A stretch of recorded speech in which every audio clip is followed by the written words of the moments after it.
ክፍለ ዘመን አጋማሽ አካባቢ ላይ ቤተክርስቲያን በዓለም አቀፍ ደረጃ ጉባኤያትን አድርጋ ነበረ። ማለት ለምሳሌ እኛ ሀገር ጉባኤ ይደረጋል አይደለ? ሰው ጉባኤ ሲደረግ ሀገር አቀፍ ነው ማለት ያው ከኢትዮጵያ አንጻር ብቻ ይሆናል።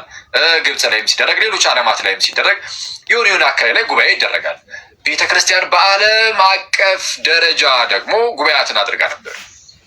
ያው ጉባኤያትን ያደረገችው ከትምህርት ጋር በተያያዘ በዋናነት ከክርስቶስ ጋር በተያያዘ ለሚነሱ የስተት ትምህርቶች መልስ ለመስጠት እና ብዥታዎችን ለማጥራት በማሰብ እና የመጀመሪያው ጉባኤ የኒቂያ ጉባኤ ይባላል። በኒቂያ ላይ በኤዥያ ማይነር አካባቢ ላይ ናት።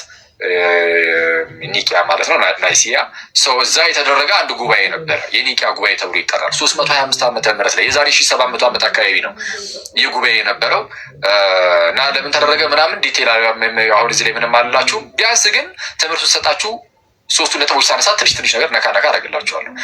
ሁለተኛው ጉባኤ የቁስጥንጥንያው ጉባኤ ነው። 381 ዓመተ ምህረት ላይ ከ50 ዓመት አካባቢ ከ56 ዓመት አካባቢ በኋላ ማለት ነው በቁስጥንጥንያ ደግሞ ጉባኤ ተደረገ።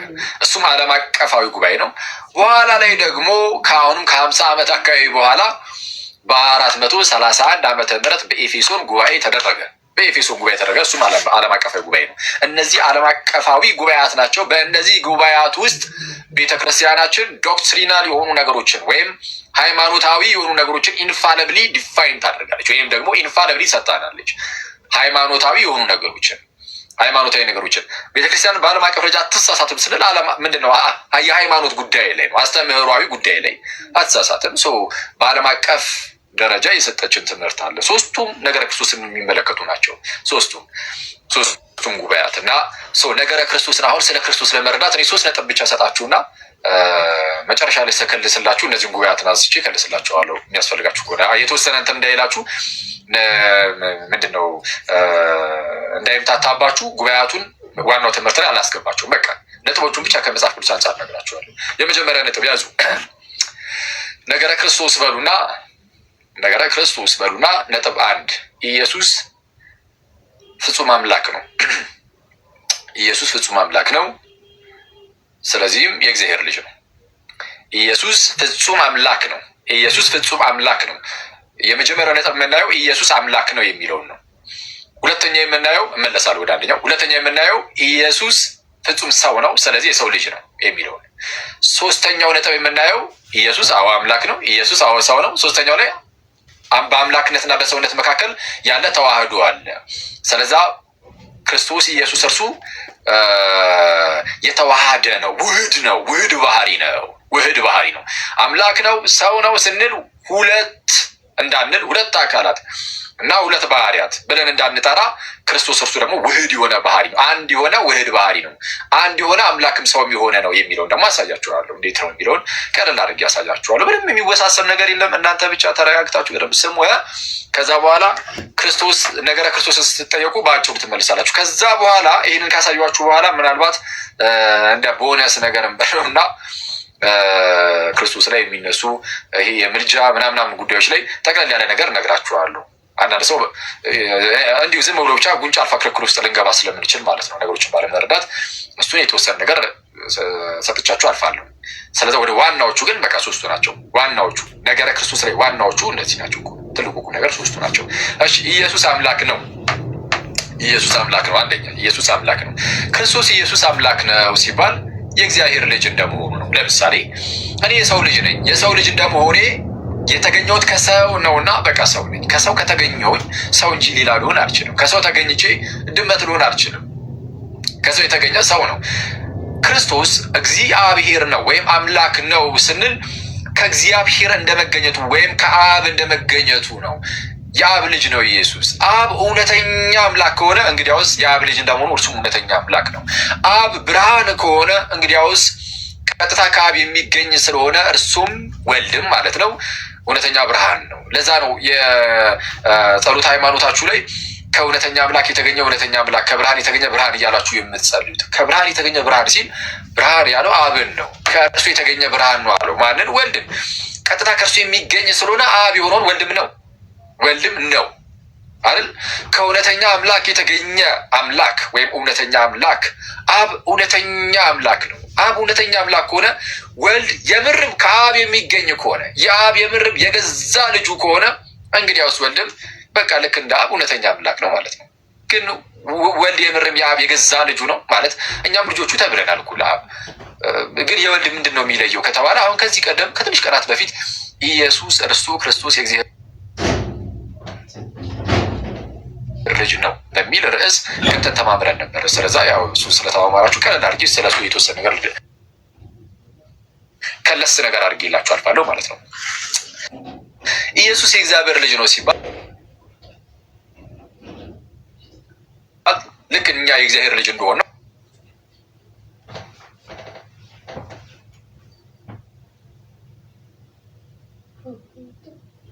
አይደለም። እኛ አዶፕት ተደርገን ነው በጸጋ የእግዚአብሔር ልጆች ሆነናል።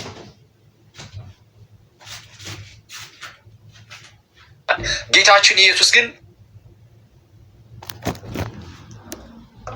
ከአብ ቀጥታ የሚገኝ ሆኖ ወይም የገዛ ልጅ ሆኖ ነው። እኛ የገዛ ልጆች ሆነን አይደለም፣ በቃ በጸጋ የተሰጠን ነው።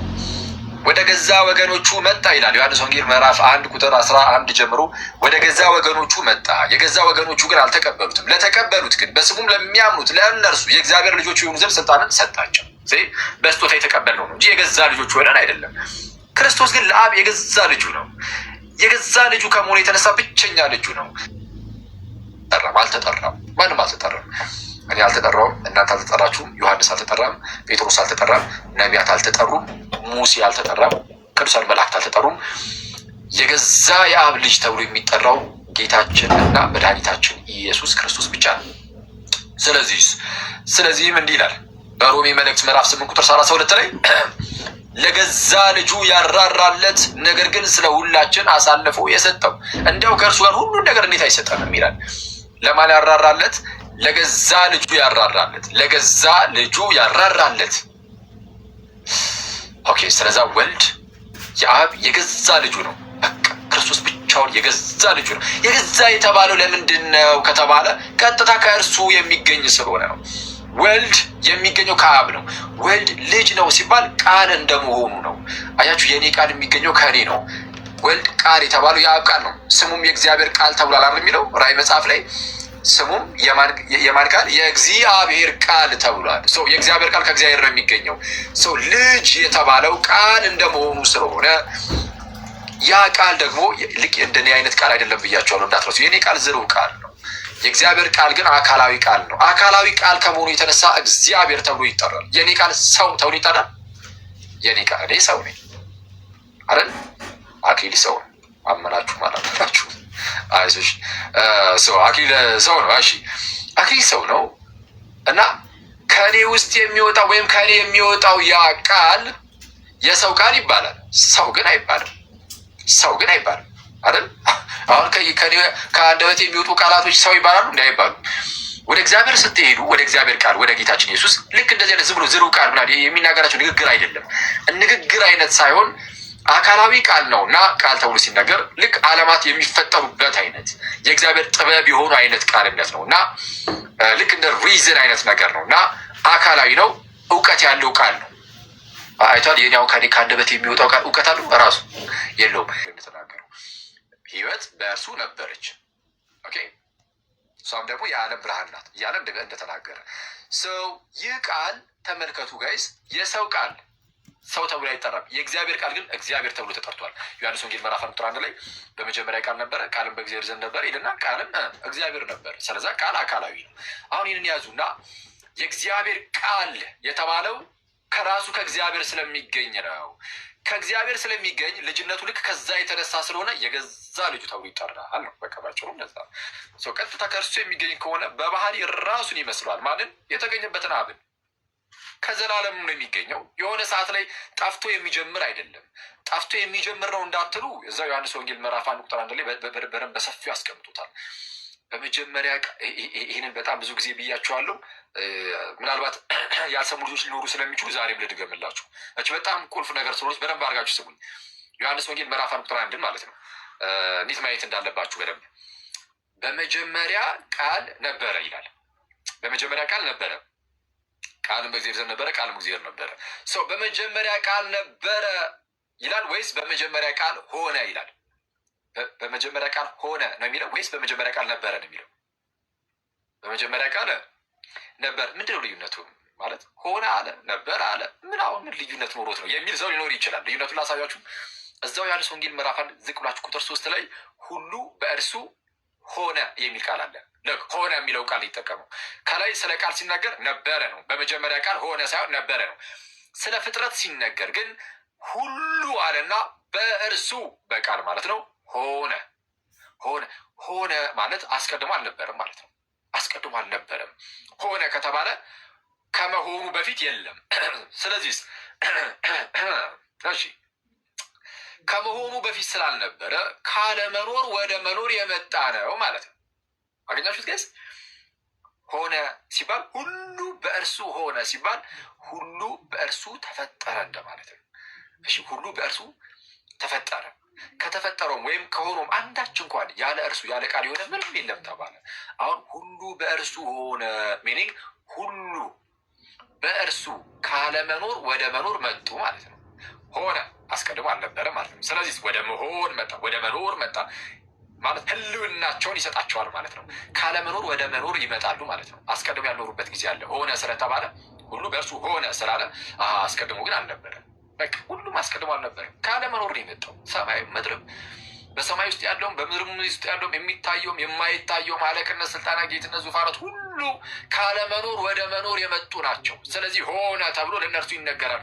ለቃል ግን ለእግዚአብሔር ቃል ግን በመጀመሪያ ቃል ሆነ አይልም። ሆነ ቢል ኖሮ ቃል ሆነ ስለዚ አስቀድሞ አልነበረም ማለት ነው እንላለን። እንደዛ ነበር የምንለው። እንደዛ ቢሆን ኖሮ ግን አላለም መጽሐፉ። በመጀመሪያ ቃል ሆነ ሳይሆን ነበረ። በቃ ነበረ። ስለዛ የሆነ ሰዓት ላይ የመጣ ሳይሆን ከዘላለምም አለ። ስለዛ በመጀመሪያ ቃል ነበረ፣ ቃልም በእግዚአብሔር ዘንድ ነበረ ይላል። ቀጣዩ ማለት ነው ቃልም በእግዚአብሔር ዘንድ ነበረ ይላል ወይስ ቃልም በእግዚአብሔር ዘንድ ሆነ ይላል? ቃል በእግዚአብሔር ዘንድ ሆነ ከተባለ ቃል ከዘላለሙ ቢኖርም እንኳን በመጀመሪያ ቃል ነበረ ስለሚል ማለት ነው። ግን በእግዚአብሔር ዘንድ ግን ያልነበረበት ጊዜ ነበረ። ምክንያቱም ሆነ ነው ያለው አይደለ? ቢል ኖሮ ነው ያልኳቸው ያሉት። ቃልም በእግዚአብሔር ዘንድ ሆነ ቢል አስቀድሞ በእግዚአብሔር ዘንድ አልነበረም፣ ከዛ በኋላ ሆነ ያስብላል። ግን እንደዛ አላለም መጽሐፉ። ምንድን ያለው? ቃልም በእግዚአብሔር ዘንድ ነበረ። ከዘላለሙ የነበረው ያ ቃል የእግዚአብሔር ቃል ነው እና ከዘላለሙ በእግዚአብሔር ዘንድ ወይም ከእግዚአብሔር ጋር የነበረ ቃል ነው። ቃልም ይላል ቀጣይ ደግሞ እግዚአብሔር ሆነ። ተመልከቱ፣ ቃል እግዚአብሔር ሆነ ይላል። ቃል እግዚአብሔር ሆነ ካለ ምን እያለ ነው? ቃል እግዚአብሔር ሆነ ካለ ቃል አስቀድሞ እግዚአብሔር አልነበረም። ከዛ የሆነ ሰዓት ላይ ነው እግዚአብሔር የሆነው ማለት ነው። እግዚአብሔር ሆነ ይሰመርበት፣ ሆነ የሚለው ቃል እግዚአብሔር ሆነ ከተባለ ኦኬ፣ አስቀድሞ ግን አልነበረም እግዚአብሔር። ቃል እግዚአብሔር ያልነበረበት ጊዜ አለ እና የሆነ ሰዓት ላይ ነው እግዚአብሔርነትን ያገኘው ወይም እግዚአብሔር የሆነው ያስብላል። ግን እንደዛ አይልም መጽሐፉ። ቃልም እግዚአብሔር ነበረ። ስለ ፍጥረት ሲናገር ሁሉ በእርሱ ሆነ። ስለ ቃል ሲናገር ነበረ።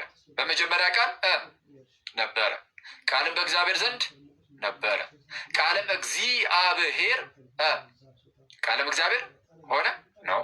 እግዚአብሔርነቱ ከዘላለም ነው። ከአብ እንደመገኘቱ አብ እግዚአብሔር እንደሆነ ሁሉ ወልድም ወይም ቃሉም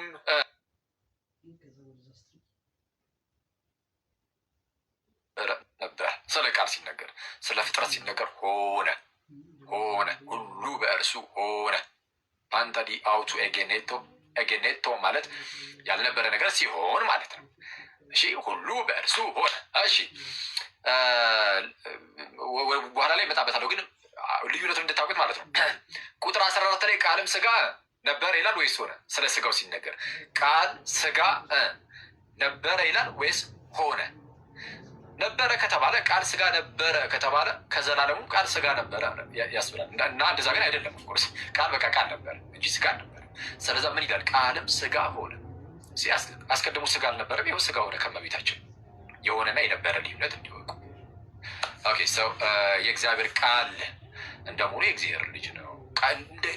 እንደ ቃልነቱ ነው። ያ ልጅነት እንደ ቃልነት ያለ ልጅነት ነው። ስለዛ ቀጥታ ከርሱ የሚገኝ ስለሆነ ምኑ የአብ የገዛ ልጁ ነው። ያልኳችሁ የአብ የገዛ ልጁ ነው። ለገዛ ልጁ ያራራለት፣ ነገር ግን ስለ ሁላችን አሳልፎ የሰጠው እንዲያው ከእርሱ ጋር ሁሉን ነገር እንዴት አይሰጠን ነው? ምን እያለ ነው? የገዛ ልጁ ኢየሱስን ስለ እኛ ው እንዲህ አሳልፎ ከሰጠው ታዲያ ከገዛ ልጁ የሚበልጣለ እንደ የለም እኮ። ስለዛ እናንተ ለእግዚአብሔር ሆኑ እንጂ እንዴ ልጁ ብቸኛ ልጁን የገዛ ልጁን ከሰጠን ሌላውን ነገርማ እንዲያው እንዴት አይሰጠን? ይሰጠናል፣ ይሰጠናል። ልጁን ሰጥቶን የለ እንዴ? ሌላው አይደንቅም ማለት ነው። ልጁ ነው በቃ ትልቁ ነገር ልጁ ነው ነው ሰው የገዛ ልጁ ተብሎ የተነገረለት ለዛ ነው። ስለዛ ሌሎቻችን የገዛ ልጆቹ ተብሎ አልተነገረልንም። አብንም የገዛ አባቴ ይለዋል። የገዛ አባቴ ነው፣ የገዛ አባቴ ብሎ ይጠራል። አሁን ዝም ብሎ እንዲሁ በልምድ ልንላችሁ በምንችለው ሴንስ እንድትረዱት አይደለም። እንደ አንድ ሰው ተሳስቶ ለምሳሌ እንደ የገዛ አባቴ ቢለው እግዚአብሔርን በቃ እንደ መቅሰፍት ወረደበት ምናምን እያልኩኝ ሳይሆን፣ ግን መጽሐፍ ቅዱስ ስናነብ ቴዎሎጂካሊ በደንብ እንድንረዳው ቃላትን በደንብ መምረጥ አለብን። ከመጽሐፍ ቅዱስ አንጻር ስናየው የገዛ ልጅ ተብሎ የሚጠራው ኢየሱስ ነው። አብም የገዛ አባት ተብሎ የተጠራው ለኢየሱስ ብቻ ነው። በመጽሐፍ ቅዱሳቸው ለሌላ ተጠርቶ አያውቅም። በዮሐንስ ወንጌል ምዕራፍ 5 ከቁጥር 17 ጀምሮ እንዲህ ይላል። ዮሐንስ ወንጌል ምዕራፍ 5 ቁጥር 17 አባቴ እስከ ዛሬ ይሰራል እኔም ደግሞ እሰራለሁ አለ። አይቷል። አባቴ ሲል ራሱ ልዩነቱን አባቴ እስከ ዛሬ ይሰራል እኔም እሰራለሁ። እኔ እንደዚህ ብሎ አሁን የሚናገር ሰው አለ እንዴ? የለም እኮ። አባቴ እስከ ዛሬ ይሰራል እኔም እሰራለሁ ከሰንበት ጋር ተያይዞ ያውም ተጠይቆ ማለት ነው እንዴ። አብ አያርፍም ነው ማለት እረፍቱ የተሰጠው ለእኛ ነው። ኦኬ እኛ እንድናርፍ ነው። እግዚአብሔር ከሰራው ሁሉ ነገር አረፈ ተብሎ የተነገረው እኛ በዛ ውስጥ እንድናርፍ ነው። ከዛ በኋላ ዓለምን እየመገበ ሁሌም የሚያኖር ማለት የሆነ ቅዳሜ ሲመጣ ሰንበት ላይ ማለት ነው። ልክ ቅዳሜ ሲመጣ አብ እስቲ እረፍት ልውሰድ እናንተ እንደፈለጋችሁት ሁኑ ብሎ ዞር ይላል አይልም። አባቴ እስከ ዛሬ ይሰራል እኔም ደግሞ እሰራለሁ አለ። ይሄ ስልጣናዊ ንግግር ነው ጋይስ። ይሄ በጣም ስልጣናዊ ንግግር ነው። እዛው ለቀጠል ላደረገና ብላለ እንግዲህ አይሁድ ማን ነው እንግዲህ ሰንበትን ስለሻረ ብቻ አይደለም፣ እሺ ይልቁንም ራሱን ከእግዚአብሔር ጋር አስተካክሉ። ልክ ራሱን ከማን ጋር? ከእግዚአብሔር ጋር አስተካክሉ። እግዚአብሔር የገዛ አባቴ ነው ስላለ አይሁድ ሊገሩት ይፈልጉት ነበር አለ። ይህን የተናገረው ዮሐንስ ነው። ዚህ ዮሐንስ ምን አለን? ጌታችን አለ ራሱን ከእግዚአብሔር ጋር እያስተካክል ነበረ ሲያወራ ራሱን ከእግዚአብሔር አስተካክሎ እግዚአብሔር የገዛ አባቴ ነው አለ። እግዚአብሔር ምን ነው? የገዛ አባቴ ነው። አማርኛው ላይ እግዚአብሔር አባቴ ነው ይላል፣ ግን የገዛ የሚል ቃል አለ። እሺ የገዛ አባቴ የገዛ የምትለው ቃል አለች። ብዙ ግሪኩ ላይ አለ፣ የእንግሊዝኞቹ ላይ ብዙዎቹ ላይ አለ። ኤኒዌይስ እግዚአብሔር ራሱን ከእግዚአብሔር ጋር አስተካክሎ እግዚአብሔር የገዛ አባቴ ነው ስላለ አይሁድ ሊገሩት ይፈልጉ ጀመር። እንደዚህ ያላለ እና ወልድ አብን የገዛ አባቴ ይለዋል። ስለዛ አብ ለወልድ የገዛ አባቱ ነው። ስለዛ እኩልነትን ያሳያል። ስለዛ ስለ ልጅነት ስናወራ ወልድ የአብ የገዛ ልጁ ነው እና ከራሱ ከአብ የሚገኝ ነው እና አብ እውነተኛ አምላክ ሆነ፣ እንግዲያውስ ልጅም እውነተኛ አምላክ ነው። እናንተ የተገኛችሁት ከሰው እንደሆነ ሁሉ ሰው ናችሁ። ከሰው እንደመሆኑ እናንተ የተገኛችሁት ከሰው እንደመሆኑ ሰው ናችሁ።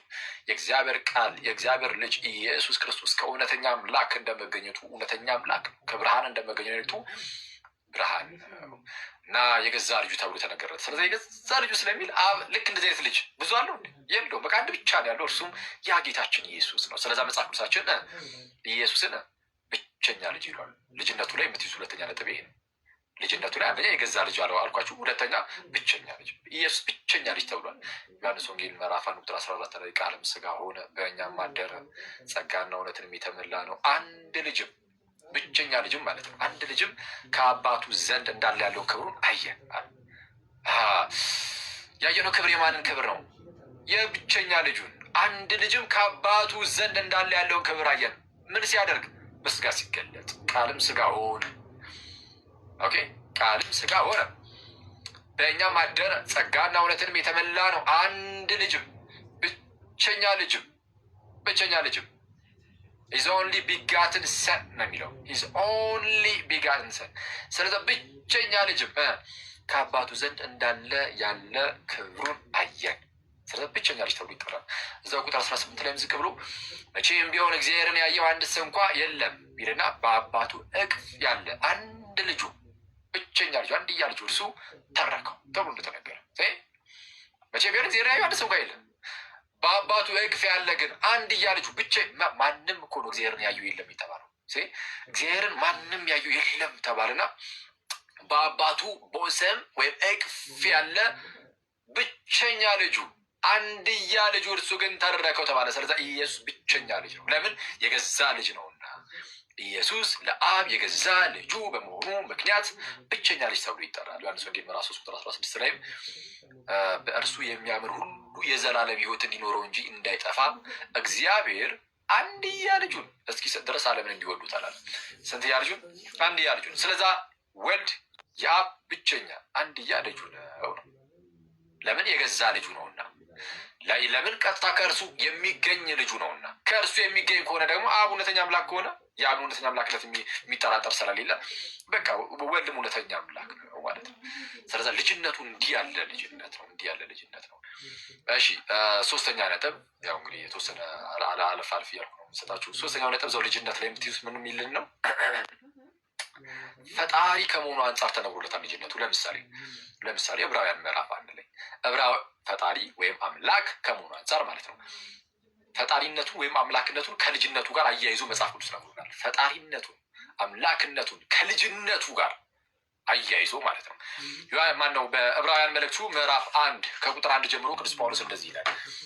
ከጥንት ጀምሮ እግዚአብሔር በብዙ አይነትና በብዙ ጎዳና ለአባቶቻችን በነቢያት ተናግሮ አስቀድሞ ለነበሩ አባቶቻችን በነቢያት ተናግሮ ነበር። አሁንስ ሁሉን ወራሽ ባደረገው ደግሞም ዓለማትን በፈጠረበት በልጁ በዚህ ዘመን መጨረሻ ለእኛ ተናገረን አለ። ዓለማትን በፈጠረበት በልጁ እሺ፣ በዚህ ዘመን መጨረሻ ለእኛ ተናገረን። ስለዛ ልጁ ዓለማት የተፈጠሩበት ነው። ስለዛ አብ በልጁ በሌላ ስፍራ ደግሞ እዛው ዕብራውያን ምዕራፍ 11 ላይ ለምሳሌ ዓለማት በእግዚአብሔር ቃል እንደተዘጋጁ እናውቃለን ይላል። ስለዛ ዓለማት የተዘጋጁት በእግዚአብሔር ቃል ነው። ሌላ ክፍል ላይ ደግሞ በልጁ እንደሆነ ይነግሩናል። ስለዛ ቃሉ ነው ልጁ፣ አለቀ።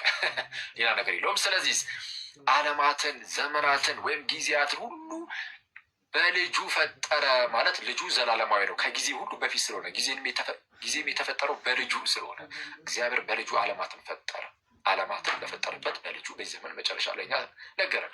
ስለዛ ልጅ ነው ሲባል ዓለማት እንኳን የተፈጠሩበት ከመሆኑ አንጻር ስለሆነ ፈጣሪነቱን አምላክነቱን የሚያሳይ ልጅነቱ ልጅነቱን ከፈጣሪነቱ ከአምላክነቱ ጋር እያስተሳሰረ ይነግረናል መጽሐፍ። ተጨማሪ ማስረጃ ዕብራውያን ምዕራፍ 1 ቁጥር 8 ላይም ስለ ልጁ ግን ብሎ የተናገረው ነው ክፍል አለ አይደል? ስለ መላእክትና ወልድን ሲያነጻጽር ልጁን ማለት ነው። ስለ ልጁ ግን ይላል አምላክ ሆይ ዙፋንህ ለዘላለም ነው፣ በትርህም የቅንነት በትር ነው ይላል። አምላክ ሆይ ዙፋንህ እስከ ዘላለም ድረስ ነው፣ በትርህም የቅንነት በትር ነው። ስለ ልጁ ሲናገር አምላክ ሆይ ብሎ ይናገራል ይላል። ሰው ስለ ልጁ ሲነገር አምላክ ተብሎ ይነገራል። ለምን? ያ ልጅ ቀጥታ ከአብ የተገኘ ስለሆነ አብ እውነተኛ አምላክ ነውና እርሱም እውነተኛ አምላክ ስለሆነ በአጭሩ ያ ነው። ተጨማሪ ማስረጃ ቆላሲስ ምዕራፍ 1 ቁጥር 15 ይህንን ከዚህ ቀደም በነበረው ክፍላችን ላይ እነዚህ ነገሮችን አይተን ነበር። ቆላሲስ ምዕራፍ 1 ቁጥር 15 ላይ እርሱ የማይታይ አምላክ ምሳሌ ነው ይለዋል። እርሱ የማይታይ አምላክ ምሳሌ ነው ይልና የሚታዩትም ሆኑ የማይታዩት በሰማይም በምድርም ያለው አለቅነት ቢሆን ስልጣናት፣ ጌትነት ቢሆን ዙፋናት ሁሉ በእርሱ ተፈጥረዋልና የማይታይ አምላክ ምሳሌ ተብሎ የተጠራው በልጁ ማለት ነው። ሁሉ በእርሱ ተፈጥረዋል እና ከፍጥረት በፊት በኩር ነው። በኩር ማለት ፕሮቶቶኮስ መጀመሪያ የተወለደ ማለት ነው። የተወለደ መጀመሪያ የተፈጠረ አይለውም። ይህንን ይዝና አርጌንስ የተባለ አንድ ሊቅ ስለ ፍጥረት ሲናገር ተፈጠሩ ይላል። ስለ ልጁ ሲናገር ግን ከፍጥረቱ ሁሉ በፊት ተፈጠረ አይልም፣ ተወለደ ነው የሚለው። ስለዛ ወልድ ያልነበረበት ጊዜ የለም እያለ ያስረዳል። ስለዛ ሁሉ በእርሱ ተፈጥረዋልና ከፍጥረት ሁሉ በፊት በኩር ነው፣ ልጅ ነው። ልጅነቱን ከፍጥረት ጋር እንደዚህ አስተሳስሮ ይነግረናል። አስቡት፣ የፈጠረውን ፍጥረት ምን ነው አለን? የሚታየው የማይታየው፣ በሰማይ ያለው በምድር ያለው፣ አለቅነት፣ ስልጣናት፣ ጌትነት፣ ዙፋናት ሁሉ ምን አስቀረ? ምንም አላስቀረም። ሁሉ በእርሱ ተፈጥረዋል እና ከፍጥረት ሁሉ በፊት በኩር ነው። ከምን በፊት? ከፍጥረት። ስለዛ ቃል ፍጡር አይደለም ማለት ነው። ምክንያቱም ከፍጥረት በፊት ነው እያለ ነው። ራሱን ፍጥረት ከሆነ እዛው ፍጥረት ውስጥ ይደመራል። ከፍጥረት ሁሉ በፊት በኩር ነው በማለቱ ከፍጥረት ይለየዋል። ሁሉ በእርሱ ሆነ ከሆኖም አንዳች እንኳን ያለ እርሱ የሆነ የለም ብሎን የለ። ሁሉ በቃል እኮ ነው የሚለው። ቃል ፍጡር ነው የሚሉ አርዮሳውያን አሉ። ርጉም አርዮስ ያስተማረው ትምህርት ይሄ ነው። ቃል የመጀመሪያው ፍጡር ነው ብሎ ያስተምር ነበር። ቃል ፍጡር አይደለም። ቃል ዓለማት ሁሉ የተፈጠሩበት የራሱ የእግዚአብሔር ጥበቡ ነው ቃል እና ለማንኛውም ሁሉ በእርሱ ሆነ ይላል። ሁሉ በእርሱ ተፈጠረ ማለት ነው። ከተፈጠረው አንዳች እንኳን ያለ እርሱ የሆነ ወይም የተፈጠረ የለም ይላል። ቃል ራሱ ፍጡር ከሆነ እንግዲያውስ ራሱን በራሱ ፈጠረ። ምክንያቱም ከተፈጠረው ነገሮች ውስጥ ያለ እርሱ የተፈጠረ ምንም የለም ስለሚል እና ይሄ ደግሞ አደገኛ ዳይሌማ ነው ማለት ራሱን በራሱ ሊፈጠራት ስለማይችል ኤግዚስት የማያደርግ ነገር ራሱ ፈጥሮ ተነሳ አይባልም። ይገልጽ ነው እና ሰው ፈጣሪነቱን ከልጅነቱ ጋር እንደዚህ አቆራኝቶ አስተሳስሮ ደግሞ ይናገራል። ስለዛ ክርስቶስ ኢየሱስ እርሱ በእውነት ፍጹም አምላክ ነው። አምላክነቱ ልጅ ከመሆኑ አንጻር ከአብ የተገኘ ነው። ስለዛ አምላክ ነው እና አምላክነቱን በጣም በሰፊው መጽሐፍ ቅዱስ በተለያየ መልኩ ይሄ አምላክ እያለ ብቻ ይኸው ቲቶ ለምሳሌ ምዕራፍ 2:13 ላይ ከዚህ ቀደም እንዳሳያችሁ ታላቁ አምላካችንና መድኃኒታችን ይሉዋል ኢየሱስን። ሮሜ 9:5 ላይም እንደዚሁ ለዘላለም የተባረከ አምላክ ነው ይለዋል። በመጀመሪያ ዮሐንስ መልእክት ምዕራፍ 5:20 ላይም እውነተኛ አምላክ ብሎ ይጠራዋል ኢየሱስን። ወልድን እሱም እውነተኛ አምላክ ነው ይለዋል። ቀጥታ አምላክ ብቻ ተብሎ መጠራት ግን አይደለም። ነገራችን አሁን እንዳሳያችሁ ዮሐንስ 1:1 ላይም ቃልም እግዚአብሔር ነበረ ብሎ በግልጽ ይጠራዋል። ይህ ብቻ ሳይሆን ግን ፈጣሪነቱን ደግሞ እንዳየነው በግልጽ መጽሐፍ ቅዱስ ያስቀምጣል። ፕላስ ለእግዚአብሔር ብቻ ለፈጣሪ ብቻ የሚሰጡ የተለያዩ ተርሞችን ወይም መጠሪያዎችን ታይትሎችን ደግሞ ይወስዳል። ለምሳሌ የነገስታት ንጉስ፣ የንጉሶች ንጉስ ተብሎ በመጽሐፍ ቅዱሳቸው ላይ የተጠራው እግዚአብሔር ብቻ ነው። ምንድነው? ልክ ለምሳሌ መዝሙረ ዳዊት እንደሚናገረው ማለት ነው እናንተ መኳንንት ደጆችን ክፈቱ የክብር ንጉስ ይግባ እንዳለው ልክ እንደዛ ሁሉ ጌታችን የክብር ንጉስ ወይም የክብር ጌታ እየተባለ ሲጠራ ይተነዋል። የክብር ጌታ፣ የነገስታት ንጉስ፣ የጌቶች ጌታ እየተባለ ሲጠራ ይተነዋል። ሕይወት ተብሎ ሲጠራ፣ እውነት እየተባለ ሲጠራ ይተነዋል እና ሌሎችም በጣም በርካታ እና ሰው ክርስቶስ በእውነት እርሱ ፍጹም አምላክ ነው። ፍጹም አምላክ ነው። እሺ ክርስቶስ አምላክ መሆኑን የሚክድ ቢኖር ከእግዚአብሔር መንግስት ይጎርላል። ከእግዚአብሔር መንግስት ይጎርላል። አምላክነቱን የማይቀበል የጌታችንን አምላክነቱን የማይቀበል ሰው ከእግዚአብሔር ክብር ይጎርላል። ከእግዚአብሔር ክብር ይጎርላል። ከእግዚአብሔር ክብር የሚጎርለው ግን አምላክነቱን የሚክድ ብቻ አይደለም፣ ሰውነቱን የሚክድም ከእግዚአብሔር ክብር ይጎርላል። የጌታችን የክርስቶስ ኢየሱስን ፍጹም ሰውነቱን የሚክድ ማለት ነው። ኦኬ፣ ስለዚህ ሁለተኛው ነጥብ ላይ እንግባና ቶሎ እንጨርስ።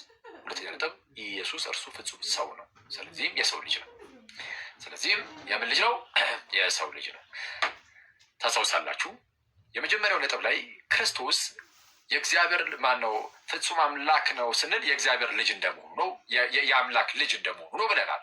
ቀጥታ ከአምላክ የሚገኝ እንደመሆኑ የአምላክ ልጅ ተብሏል። ልክ እንደዚህ ሁሉ ደግሞ በዘመን ፍጻሜ እግዚአብሔር ከሴት የተገኘ ልጁን ወይም ከሴት የተወለደ ልጁን ላከው እንዳለ ገላትያ ምዕራፍ 4:4 ላይ በዘመን ፍጻሜ እግዚአብሔር ከሴት የተገኘ ልጁን ላከ ይላል። ከሴት የተባለው ሴቲቱ ቅድስት ድንግል ናት።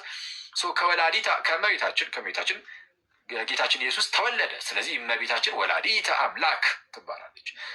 ኦኬ፣ በስጋ ከእመቤታችን እንደመወለዱ ተመልከቱ። የሰው ልጅ ነውና ሰው ነው። በቃ አለቀ።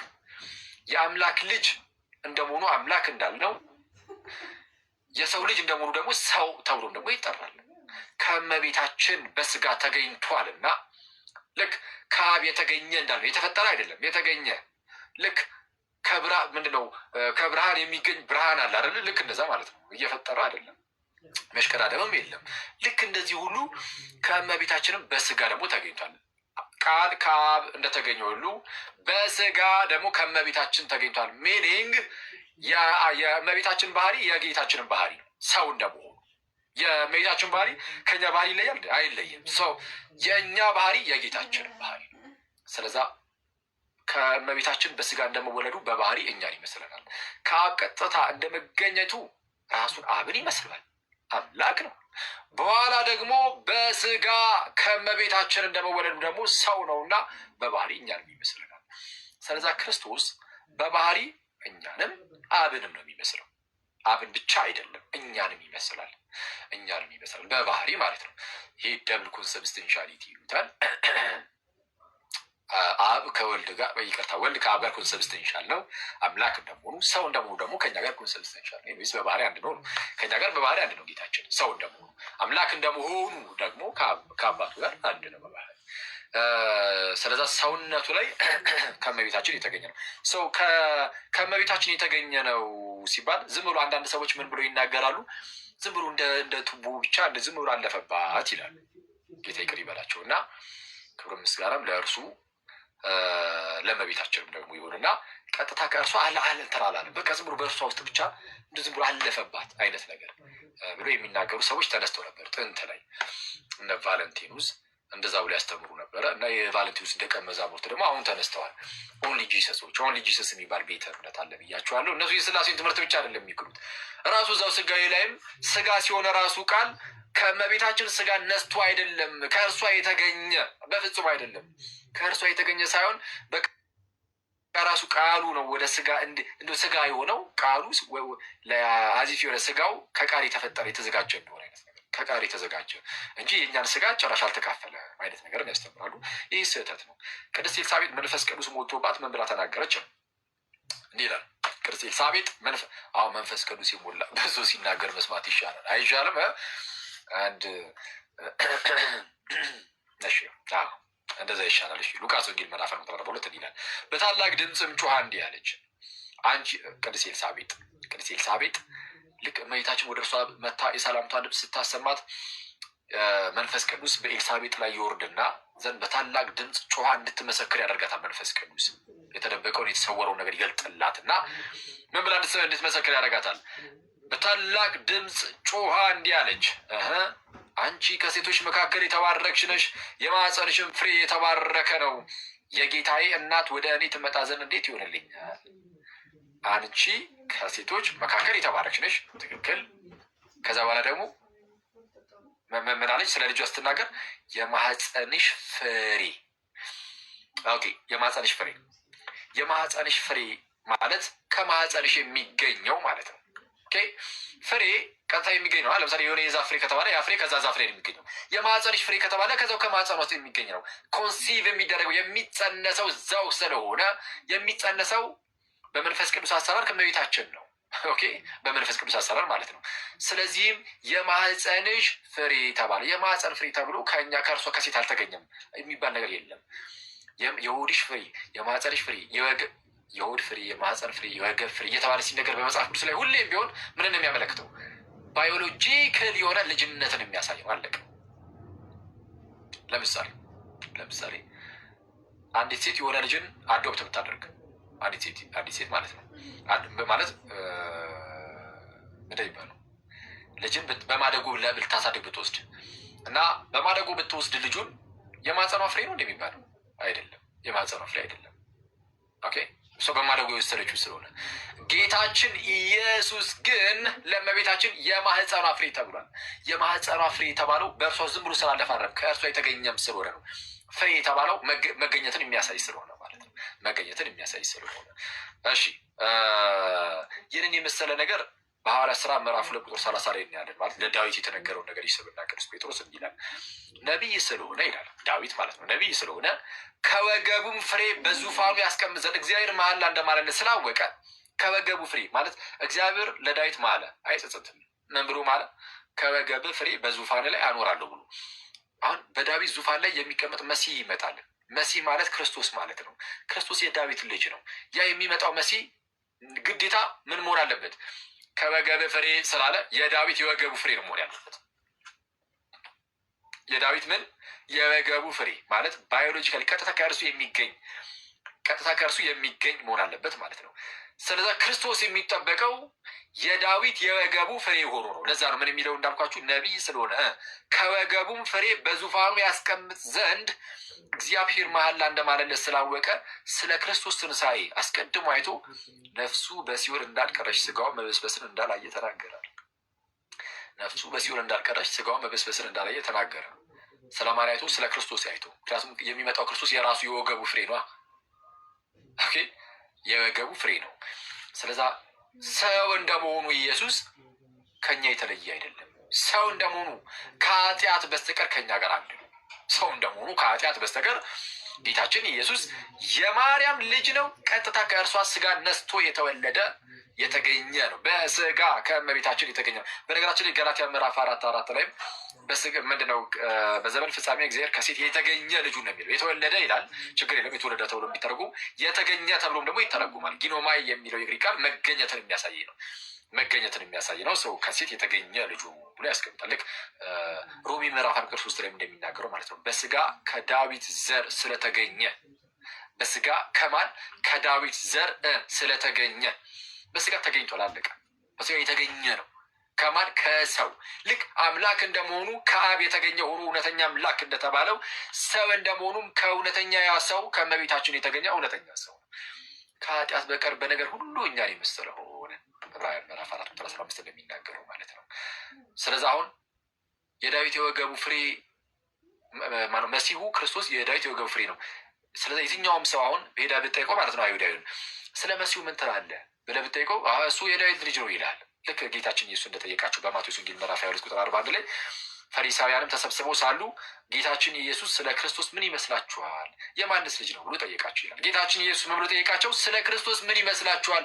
የማንስ ልጅ ነው? የማንስ ልጅ ነው? የዳዊት ልጅ ነው አሉት። በቃ የዳዊት ልጅ እንደሆነ ነው የሚያውቁት። ምክንያቱም የተገባው ቃል የወገቡ ፍሬ እንደሆነ ነው የተነገረው። ስለዚህ የዳዊት ልጅ ብለው ነው የሚጠብቁት። ቀለል አድርገው እና አልተሳሳቱም። እዚህ ክፍል ላይ የዳዊት ልጅ በማለታቸው አልተሳሳቱም። ግን እነሱ የእግዚአብሔር ልጅነቱን ደግሞ ይረሱታል፣ ይዘነጉታል። ለማንኛውም የዳዊት ልጅ መሆኑን ግን ይህ የማቴዎስ ወንጌል መጀመር ልክ ገና ሲጀምር መጽሐፉን ምን ብሎ የሚጀምረው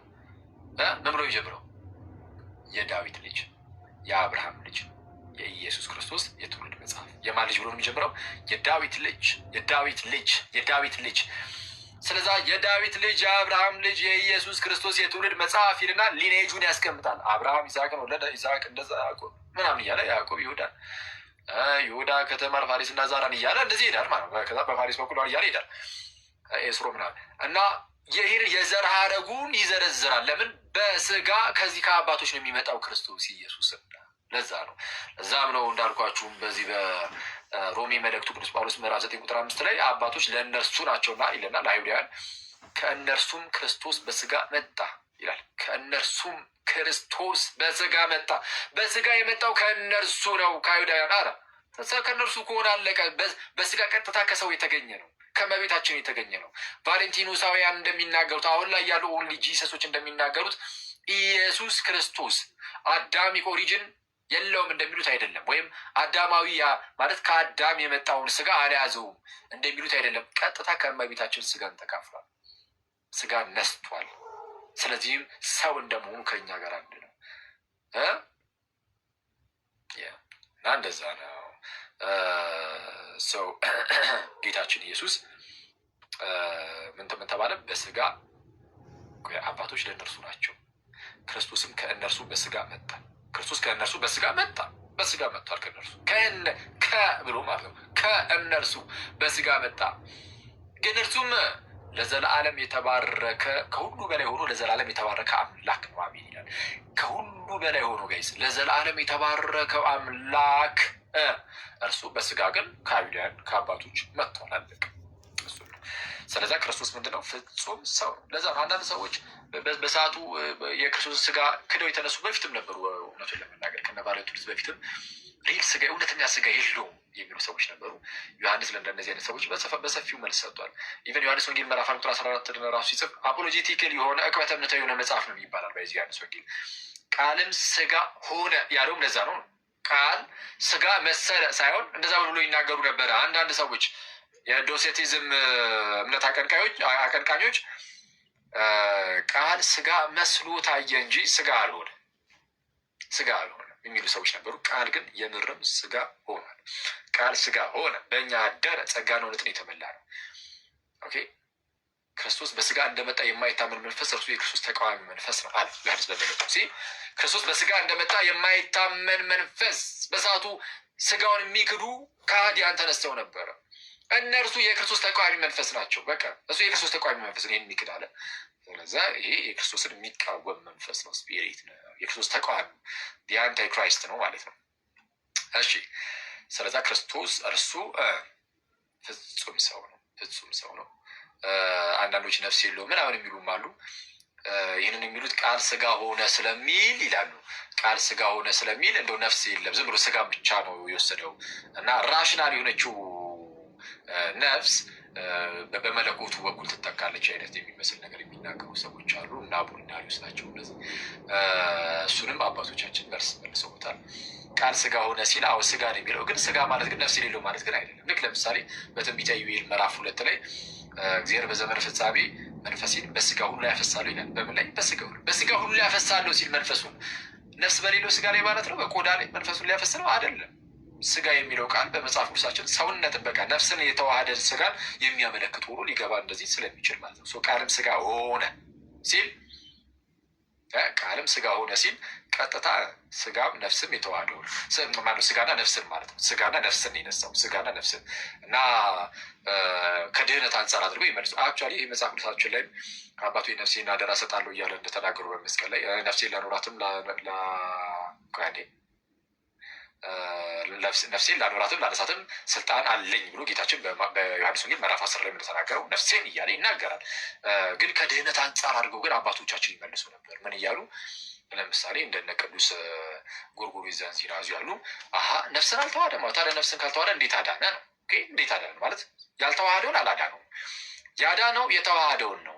አዳም የወደቀው አዳም የወደቀው አሁን ከዚህ ጋር በተያዘ ከዚህ ቀደም በነበሩ እነዚህ ዲስከሽኖች ውስጥ አንዳንድ መምህራን እና ወንድሞቻችን ያልነሳውን አላዳነው ምናምን ከሚለው ጋር ያልተዋሃደውን አላዳነውን ከሚለው ጋር በተያዘ የጎርጎርዮስ ዘንዚናዙን አንስተን ስንናገር እሱ ከውድቀት ጋር የሚገናኝ ነገር የለውም፣ በቃ ስጋና ነፍስ ብቻ የሚመለከት ነው ሲሉ ሰምታችኋል። ትክክል ነው። ስለ ነፍስ ነው በዋናነት ተወራ ያለው ትክክል ነው። ስለ ነፍስ እየተወራ ነው። ግን አያይዞ ግን ውድቀት ነው ማለት ይቷል። አየህ መጽሐፉን ማንበብ ይጠይቃል። እዛ መጽሐፉ ላይ ምን ይላል? አዳም የወደቀው አይታ ውድቀትን ራሱ ሜንሽን ያደርጋል እኮ ፌል ያደረገው የወደቀው በስጋ ብቻ ነው ወይ? በነፍስም ጭምር አይደለም ወይ? አዳም ግማሽ አዳም ቢሆን የወደቀው ሚኒንግ ስጋው ብቻ ቢሆን የወደቀው ቃልም ስጋ ሲሆን የሚዋህደው ስጋውን ብቻ ይሆናል። ለምን? ያንን የወደቀውን ስጋ በመዋሃድ አሲዮን በማድረግ በመያዝ ሊፈውሰው ማለት ነው። በዛ ውስጥ የሁላችን ድህነት ሊበሰር ማለት ነው። ያልነሳውን አላዳነውም ስለሚል እዛው ጋር ሰው የሚነሳውና የሚያድነው ግማሽ አዳምን ብቻ ይሆን ነበር። ግን አዳም የወደቀው ሙሉ ባህሪው ነው እና እንግዲያውስ ሙሉ ባህሪው ሊዋሃደውና ሊድን ይገባዋል እያለ በግልጽ ስለ መዳን እያወራ ስለ ውድቀት እያወራ መዳኑ ከውድቀቱ እንደሆነ እየተነገረ እንደዛ ነው። እሺ ሰይ ነው። ለማንኛውም ትልቁ ቁም ነገር ቃል ስጋ ሲሆን ስጋን ብቻ ተዋህዶ ነፍስን ባይዋሃድ ኖሮ ሰው በስጋ ብቻ ሄድንና በነፍስ ግን የነፍስ ሞት ውስጥ ግን እንቀጥል ነበር። ግን የነፍስ ሞት ውስጥ አንቀጥልም። ከሞት በታች የነበረው ስጋችንም ነፍሳችንንም መጥቶ ከህይወት ጋር አዋህዶታልና ህይወት ከሆነው ቃል ጋር አዋህዶታልና ህይወት በስቶልናል። ህይወት የሆነው ቃል በሞት ስር የነበረውን ስጋ ማለት ነው። በሞት ስር የነበረውን ስጋና ነፍስ ቃል መጥቶ ባያነሳው ማንም አያነሳው። ቃል መጥቶ ባያነሳው ኖሮ እዛው እንደሞትን እንቀር ነበረ። በሞት ስር የነበረው ስጋና ነፍስ ቃል መጥቶ ካላነሳው ማንም ያነሳው። ታዲያ ቆይ በቅዱስ ሚካኤል ያንን በሞት ስር የነበረውን ስጋና ነፍስ ማን ሊያነሳው ይችላል? ከቃል በስተቀር ማንሳትም ይችላል እንዴ? የለም እኮ የለም። ስለዚህ እሱ መጥቶ አነሳው።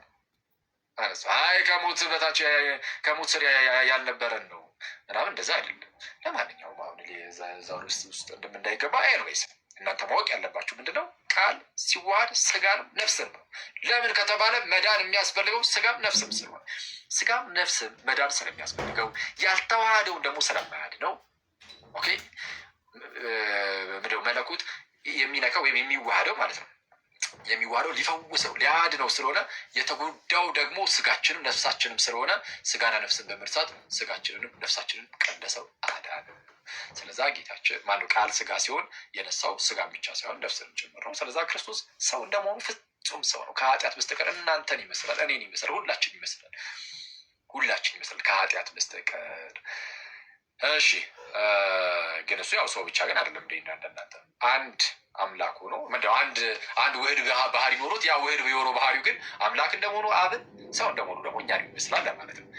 እሺ እነዚህ ሁለት ነጥቦች ይዛችኋል። አንደኛ ክርስቶስ ኢየሱስ ፍጹም አምላክ ነው። ሁለተኛ ኢየሱስ ፍጹም ሰው ነው። ሶስተኛ ውህድ የሆነ ባህሪ ደግሞ አለው የሚለው